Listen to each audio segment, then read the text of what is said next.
আমরা সেইভাবে বিচার পাইনি, কিন্তু আমরা সরকার ব্যর্থ।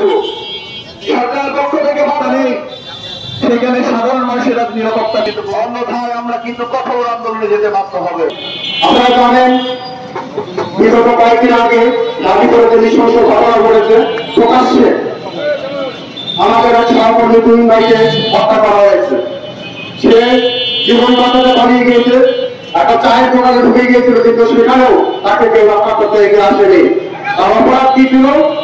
সেখানে সন্ত্রাসী কর্মকাণ্ড ছিল, পুলিশেরা ছবি তুলছিলেন, ওই ভিডিও করছিলেন, এটাই তার অপরাধ। এটাই যদি অপরাধ হয়ে থাকে, তাহলে একজন সাংবাদিক কিভাবে কাজ করবে? দেশের হয়ে কাজ করবে, দশের হয়ে কাজ করবে।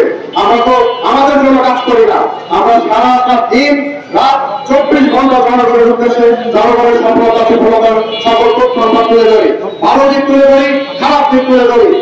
আমরা চাই যেটা সুরক্ষা হোক, একটা সুরক্ষা আইন হোক, যে আইনের ফলে আমরা থাকবো, আমরা কাজ করবো, আমাদেরকে সবাই সুরক্ষা দেবেন। জনগণ যদি আমাদের পাশে না থাকে, তাহলে আমরা কাজ করতে পারবো না। জনগণ যদি আমাদেরকে শুধু চেয়ে চেয়ে দেখেন, আমাদেরকে মারছে, তাহলে আমাদের কাজ করা সম্ভব হয়ে যাবে।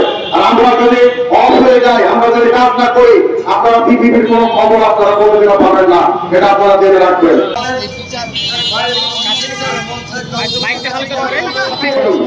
মানববন্ধনের বিচার সমাবেশের সেই সাথে আপনার মানববন্ধন সমাপ্ত করার জন্য